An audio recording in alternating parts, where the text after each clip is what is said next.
Hey everyone, this is Shailesh Kumar Mishra, your science mentor, and I welcome you all to my channel of Daivik Gurukul. तो I hope कि सारे बच्चों class 10th में जो भी हैं उनका प्रिपरेशन चल रहा होगा अच्छा, अच्छे से मेहनत करिए, आपका रिजल्ट बहुत बढ़िया होगा, डोंट वरी। तो आज के इस वीडियो में हम लोग डिस्कशन करेंगे अबाउट हीट से रिलेटेड दो रिएक्शंस के बारे में। इसके पहले वाले वीडियोस में मैंने एक एक वीडियो स्पेसिफिकली आपको केमिकल रिएक्शन के बारे में डिटेल में एक्सप्लेन करके बना के दिया है। तो इस वीडियो में हम लोग डिस्कशन करेंगे हीट से रिलेटेड दो केमिकल रिएक्शन के बारे में, जिसका नाम है endothermic reaction and exothermic reaction. तो क्लास 9th में आपने सेल चैप्टर पढ़ा होगा बायोलॉजी में, उसमें आप लोगों को एक टर्म आया था जिसका नाम था ऑस्मोसिस। ऑस्मोसिस का मतलब क्या होता है? The movement of water molecules from the region of higher concentration to the region of lower concentration through semi permeable membrane is called osmosis. ठीक है, उसमें आप लोगों ने पढ़ा था कि ऑस्मोसिस दो तरह का होता है। एक ऑस्मोसिस ऐसा होता है जिसमें वाटर सेल के अंदर आता है, जिसको एंडोस्मोसिस बोलते हैं, और एक ऑस्मोसिस ऐसा होता है टाइप उसका जिसमें वाटर सेल के बाहर निकल जाता है, जिसको एक्सऑस्मोसिस कहते हैं। उस एग्जांपल को अपने दिमाग में याद रखिएगा और सेम चीज यहां पे हीट के लिए अप्लाई करिएगा। अगर हीट रिएक्शन में यूज हो रहा है तो it is called endothermic reaction, और अगर रिएक्शन के दौरान हीट एनर्जी बाहर निकल रहा है तो उस रिएक्शन को हम लोग कहते हैं एक्सोथर्मिक रिएक्शंस। ठीक है, तो फटाफट कॉपी और पेन लेके रेडी रहे और नोट्स मेरे साथ बनाते चले। ठीक है, तो हेडिंग डालेंगे हम लोग हीट से रिलेटेड। जो पहला रिएक्शन है हमारा एक्सोथर्मिक रिएक्शन।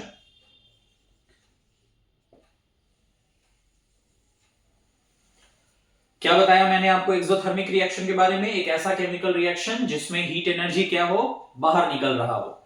अभी जैसे ठंड का मौसम है, काफी ज्यादा चारों तरफ हम लोग के ठंड है, आप देख पा रहे होंगे कि बहुत सारे लोग क्या करते हैं, कोयला जला लेते हैं, लकड़ी जला लेते हैं और आराम से बैठ के जो है वो आग को सेकते हैं। उनको गर्माहट भी फील होती है। क्यों वो ऐसा कर रहे हैं? क्योंकि अगर आप लकड़ी को जलाते हैं या कोयला को जलाते हैं तो इन दोनों रिएक्शंस में हीट एनर्जी बाहर निकलता है। उसी हीट एनर्जी को हम लोग यूज करते हैं आग सेकने के लिए और ठंड से हम लोग को रिलीफ मिलता है। आपके घर में भी एक्सोथर्मिक रिएक्शंस बहुत जगह हो रहे हैं। जैसे मम्मी आपके घर में खाना पकाती हैं, तो जब हम लोग गैस जलाते हैं तो गैस में कौन सा गैस वहां पे प्रेजेंट होता है? LPG, liquefied petroleum gas. जब उसका बर्निंग होता है तो वहां पे भी हीट एनर्जी रिलीज होता है, जिसके मदद से आप अपने खाने को बहुत इजीली पका सकते हैं। तो ये सारे एग्जांपल्स के बारे में हम लोग अभी डिस्कशन करेंगे, वो आएगा आपका एक्सोथर्मिक रिएक्शन में। तो एक्सो मतलब क्या होता है? गिव आउट, बाहर रिलीज होना, और थर्मिक का मतलब क्या होता है? हीट। तो एक ऐसा केमिकल रिएक्शन जिसमें हीट एनर्जी रिएक्शन के दौरान रिलीज हो, तो उसी को हम लोग कहते हैं एक्सोथर्मिक रिएक्शन। तो पहले मैं डेफिनेशन लिख दे रहा हूं। The chemical reaction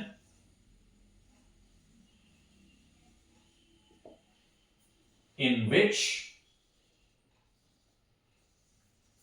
heat energy is released during reaction is called exothermic reaction। तो क्या होता है एक्सोथर्मिक रिएक्शन? एक ऐसा केमिकल रिएक्शन जिसमें हीट एनर्जी क्या होता है? रिलीज होता है। मींस रिएक्शन जब भी होगा तो रिएक्शन के दौरान जो प्रोडक्ट का फॉर्मेशन होगा उसके साथ हीट भी बाहर निकलेगा। इसीलिए इस रिएक्शन को हम लोगों ने नाम दिया है एक्सोथर्मिक रिएक्शन। जहां पे भी एक्सोथर्मिक रिएक्शन होता है, हमेशा जब भी आप प्रोडक्ट के साइड में कंपाउंड्स को लिखेंगे वहां पे प्लस हीट लिखना ना भूलिएगा। मतलब प्रोडक्ट साइड में हम लोग एक्सोथर्मिक रिएक्शन को किससे डिनोट करेंगे? प्लस हीट से डिनोट करेंगे। इससे आपको यह पता चल जाएगा उस रिएक्शन से कि ये रिएक्शन एक्सोथर्मिक है या नहीं। और अगर एंडोथर्मिक होगा तो उस वाले में जब हम उसको पढ़ाएंगे तो आप लोगों को बताएंगे कि रिएक्टेंट के साइड में वहां पे प्लस हीट लिखा जाता है। ठीक है, तो एक्सोथर्मिक रिएक्शंस का एग्जांपल शुरू किया जाए। तो क्या है एग्जांपल आपका? सबसे पहला एग्जांपल है बर्निंग ऑफ कोल, जो अभी अभी हम लोगों ने डिस्कशन किया। ठंड के मौसम में हम लोग कोयला या लकड़ी जला के आग को सेकते हैं, ठीक है, ठंड से बचने के लिए। तो कोल में मेनली क्या है आपका? कार्बन। कार्बन जो है ये जब इसको आप बर्न करेंगे तो ये ऑक्सीजन के साथ रिएक्ट करेगा, और रिएक्ट करने पे ये क्या प्रोड्यूस करता है? Carbon dioxide plus large amount of heat energy release होता है।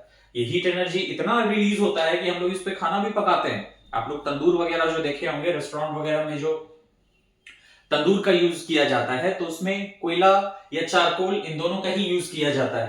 तो कोल या चारकोल इन दोनों को अगर आप बर्न करते हैं तो बर्निंग के दौरान वो हीट एनर्जी रिलीज करता है, और वो हीट एनर्जी इतना सफिशिएंट होता है कि आपके खाने को इजीली वो कुक कर सकता है। ठीक है, इसके अलावा मीथेन गैस, अगर हम मीथेन गैस का बर्निंग करते हैं CH4, इसको क्या कहा जाता है? मीथेन। तो मीथेन का अगर हम लोग बर्निंग करते हैं तो ये ऑक्सीजन के साथ रिएक्ट करके प्रोड्यूस करता है carbon dioxide plus water plus large amount of heat जो है वो बाहर निकलता है। रिएक्शन को बैलेंस करने के लिए 2 यहां पे लगाएंगे और 2 यहां पे लगाएंगे। ठीक है, मीथेन आपका जनरली क्या है? सीएनजी जो हम लोग यूज करते हैं व्हीकल्स में, उसका चीफ कंपोनेंट है आपका मीथेन गैस। तो सीएनजी जो है वो मेनली मीथेन गैस से ही मिलकर बना हुआ है। तो मीथेन को भी अगर आप बर्न करते हैं तो large amount of heat energy जो है वो रिलीज होता है। Spirit, spirit means ethyl alcohol. अगर हम लोग इथाइल अल्कोहल को भी बर्न करते हैं, जैसे फॉर एग्जांपल आप अपने टेबल पे, इसको करिएगा मत घर पे, बट हम एक एग्जांपल से आपको समझा रहे हैं कि अगर आप अपने टेबल पे थोड़ा सा स्पिरिट डाल दें और उस पे माचिस जला के उसके कांटेक्ट में लेके आएंगे, तो स्पिरिट जो है वो बहुत ही इनफ्लेमेबल सब्सटेंस है, तुरंत उसमें आग लग जाता है। तो आप देखिएगा कि वो तुरंत आग पकड़ लेगा उसमें, और हीट एनर्जी जो है वो रिलीज होना शुरू होगा। तो अगर हम रिएक्शन में देखें तो C2H5OH, इसको कहा जाता है इथेनॉल, जो कॉमनली हम लोग इसको स्पिरिट इसी से बनाया जाता है। इसके बारे में कार्बन एंड इट्स कंपाउंड में 2-3 वीडियो का एक लेक्चर बनेगा जिसमें हम आपको इथेनॉल के बारे में पूरा डिस्क्रिप्शन देंगे, क्योंकि आप लोगों को पढ़ना है क्लास 10 में इथेनॉल के बारे में।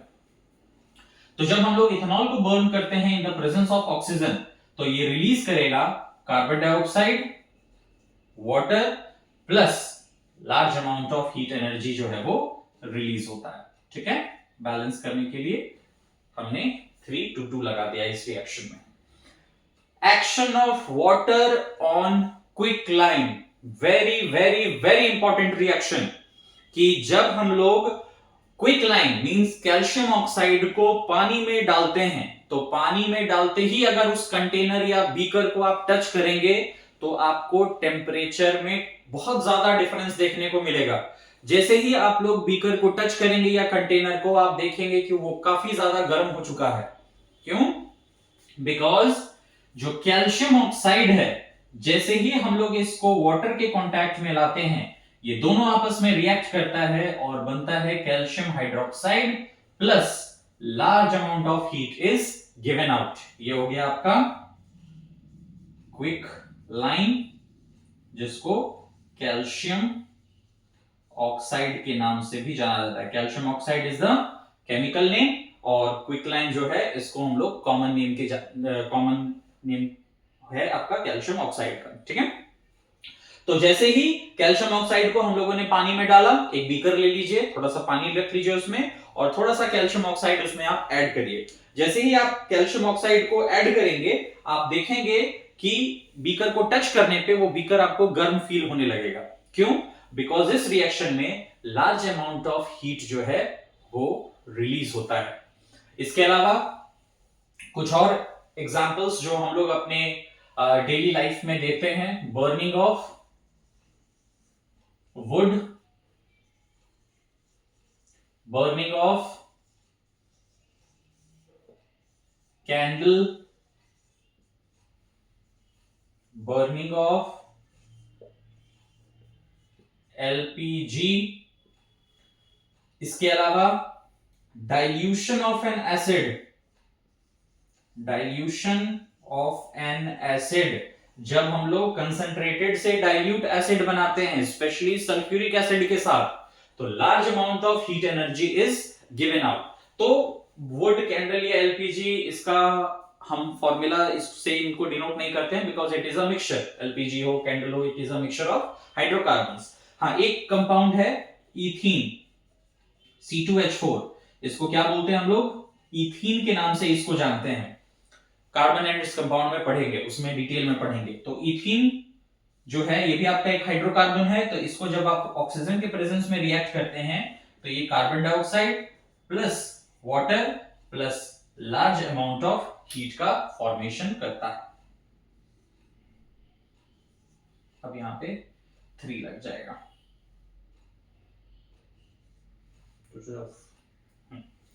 तो आई होप सफिशिएंट एग्जांपल्स है आपके पास समझने को कि व्हाट इज एक्सोथर्मिक रिएक्शन।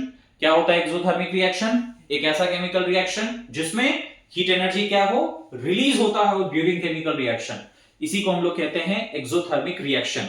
तो जब भी एक्सोथर्मिक रिएक्शन होता है, प्रोडक्ट साइड में क्या होगा, प्लस हीट हम लोग लिखेंगे। और अगर कहीं पे भी आपके आसपास एक्सोथर्मिक रिएक्शन हो रहा है, दैट मींस उसके सराउंडिंग का टेम्परेचर क्या होगा, बढ़ेगा, क्योंकि इस रिएक्शन में हीट एनर्जी बाहर निकल रहा है। और जब हीट एनर्जी बाहर निकलेगा तो सराउंडिंग के टेम्परेचर को क्या करेगा, इंक्रीज करेगा। तो मैंने बहुत सारे एग्जांपल्स आप लोगों के सामने लिख दिया है कि जब हम लोग कोल, मीथेन, इथेनॉल, इन सब को या इथीन को बर्न करते हैं तो ये ऑक्सीजन के प्रेजेंस में रिएक्ट करके लिबरेट करता है लार्ज अमाउंट ऑफ हीट। उसी तरीके से अगर हम क्विक लाइन को वाटर में ऐड करते हैं तो वहां पे भी large amount of heat energy बाहर निकलता है। तो बीकर को अगर आप टच करके देखेंगे तो आपको काफी ज्यादा गर्म फील होगा। इसके अलावा लकड़ी का जलना, पेपर का जलना, कैंडल को बर्न करना, एलपीजी को बर्न करना और एसिड्स को डाइल्यूट करना, एसिड बेसिस सॉल्ट वाले चैप्टर में इसको हम लोग डिटेल में डिस्कस करेंगे कि जब हम लोग कंसंट्रेटेड से डाइल्यूट एसिड का फॉर्मेशन करते हैं तो large amount of heat energy is released. ठीक है, तो मैं साइड हट जा रहा हूं, वीडियो को पॉज कर लीजिए आप लोग और कॉपी कर लीजिए इस एक्सोथर्मिक रिएक्शन को। अब जो नेक्स्ट टॉपिक है हम लोगों का वो है एंडोथर्मिक रिएक्शन क्या होता है।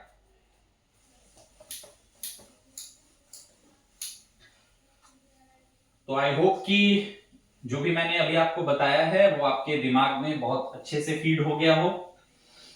एक्सोथर्मिक रिएक्शन जिसमें हीट एनर्जी बाहर निकले, रिलीज हो, उसी रिएक्शन को कहा जाता है एक्सोथर्मिक रिएक्शन।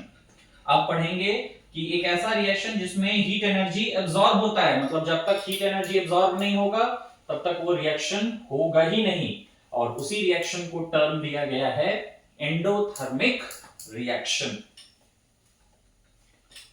ओके, तो कॉपी में सबको हेडिंग डालेंगे एंडोथर्मिक रिएक्शन।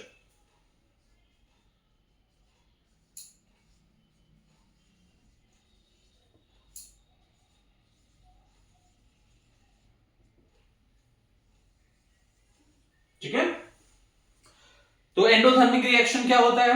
एक ऐसा केमिकल रिएक्शन जिसमें हीट एनर्जी एब्जॉर्ब हो जाए ड्यूरिंग केमिकल रिएक्शन, इसी रिएक्शन को हम लोग कहते हैं एंडोथर्मिक रिएक्शन।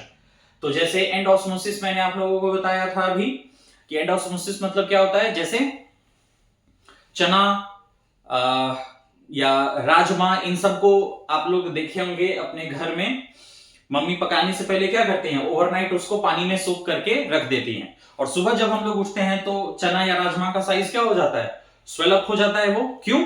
क्योंकि बाहर से पानी अंदर आ गया। तो इसी को क्या बोलते हैं, एंडोस्मोसिस। तो अगर बाहर मतलब एक ऐसा रिएक्शन जिसमें हीट एनर्जी एब्जॉर्ब हो जाए, उसी को क्या बोलेंगे, एंडोथर्मिक रिएक्शन। ठीक है, तो पहले डेफिनेशन नोट डाउन कर लेते हैं। The chemical reaction in which heat energy is absorbed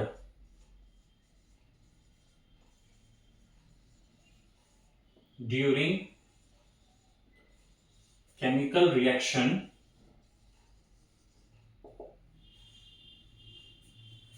is called endothermic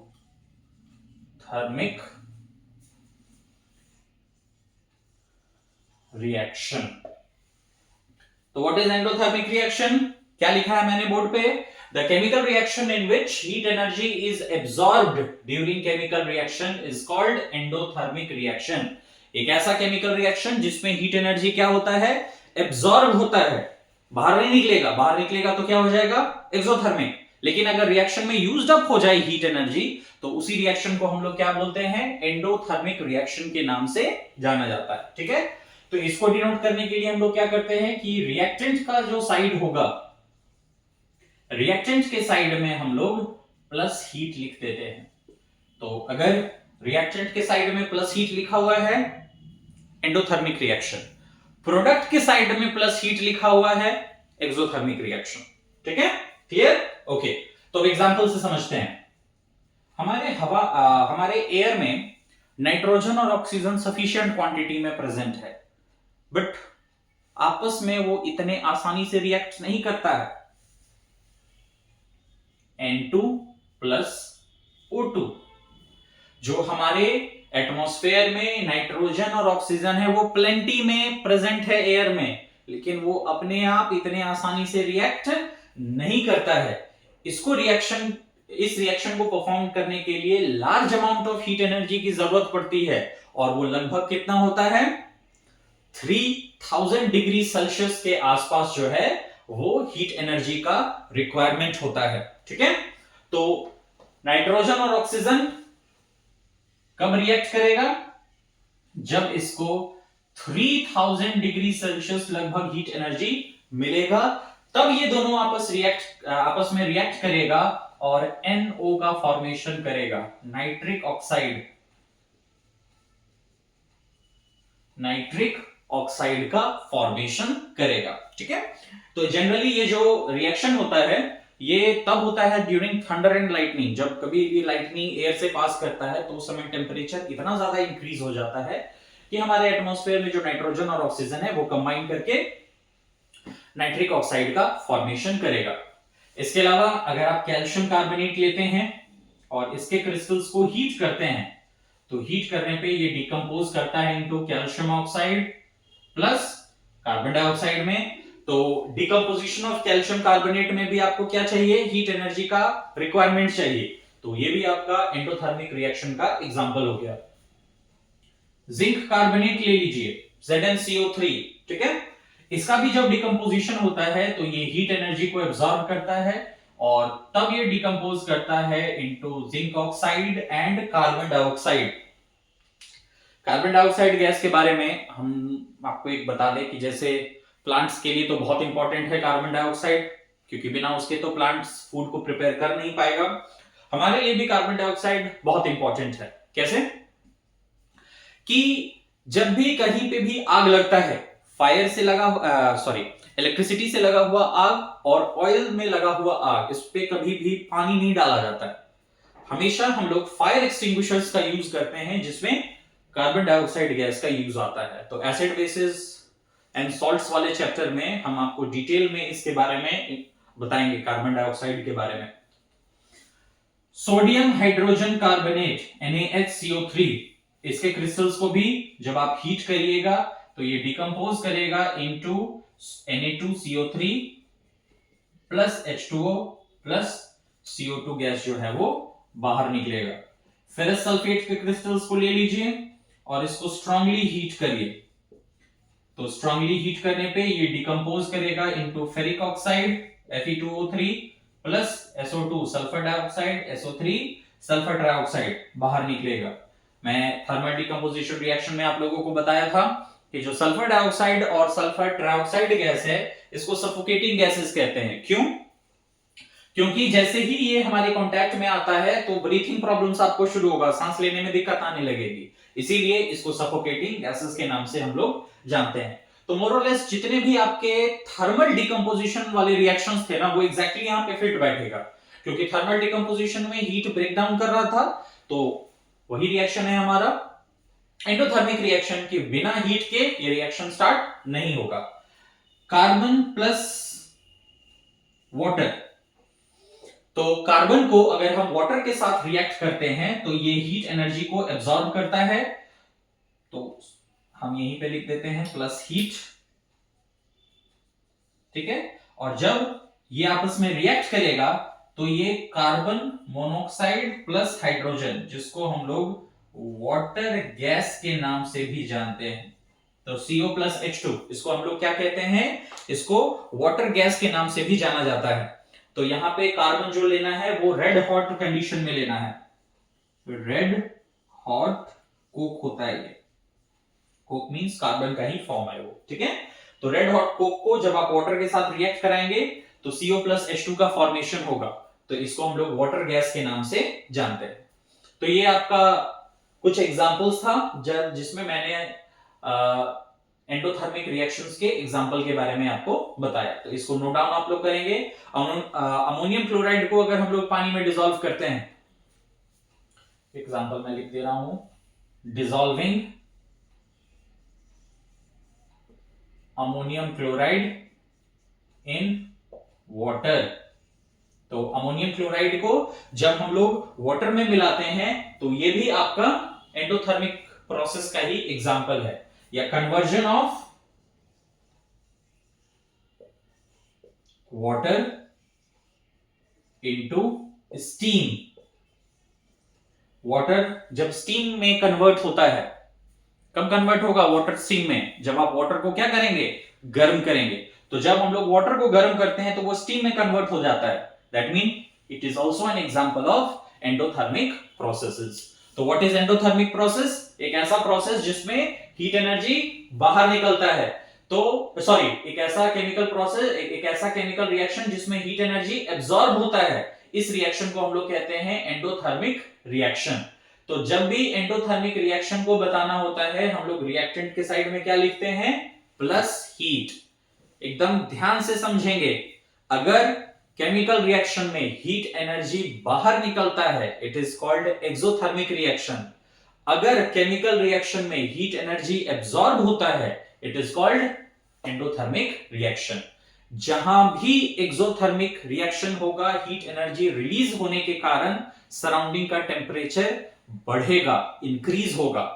लेकिन अगर एंडोथर्मिक रिएक्शंस होता है तो हीट एनर्जी एब्सॉर्ब होता है, और हीट एनर्जी एब्सॉर्ब होगा तो फिर क्या होगा, सराउंडिंग का टेम्परेचर कम होगा। तो जहां पे भी आप रिएक्शंस परफॉर्म करा रहे होंगे वहां पे अगर आप कंटेनर को टच करेंगे तो आपको वो पहले से ठंडा लगेगा।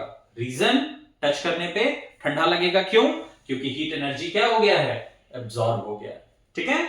तो इस वीडियो में हम लोगों ने दो केमिकल रिएक्शंस के बारे में डिस्कशन किया, साथ में मैंने इसीलिए बनाया है क्योंकि हीट से रिलेटेड रिएक्शन था, तो अलग अलग मैंने इसका वीडियो नहीं बनाया, एक ही साथ वीडियो मैंने इसका बना दिया है कि अगर रिएक्शन यूज हो रहा है मतलब इन्वॉल्व है, बिना उसके रिएक्शन नहीं हो रहा है, तो एंडोथर्मिक रिएक्शन के दौरान हीट एनर्जी बाहर निकलता है तो एक्सोथर्मिक। तो अब बहुत ज्यादा टॉपिक बचा नहीं इस चैप्टर में, ऑक्सीडेशन, रिडक्शन, रिडॉक्स रिएक्शन बताऊंगा वीडियोस में मैं, और फिर कोरोजन और रैंसिडिटी के साथ ये चैप्टर आपका वाइंड अप होगा, कंप्लीट हो जाएगा। तो एक एक करके मैंने सारे टॉपिक को उठाया है और आपके लिए सेपरेट वीडियोस मैंने बनाया है, तो सारे वीडियोस को ध्यान से देखिए और अच्छे से नोट्स को प्रिपेयर कर लीजिए। मेरे बनाए हुए नोट्स को अगर आप अच्छे से याद कर लेते हैं, अपने दिमाग में फीड कर लेते हैं, बोर्ड के सारे क्वेश्चंस को आप आराम से सॉल्व कर सकते हैं साइंस का, ठीक है। तो वीडियो को पॉज कर लीजिएगा, मैं साइड हो जा रहा हूं, इसको नोट्स को कंप्लीट कर लीजिएगा। Till then prepare for your board exam. All the best class 10 students, thank you.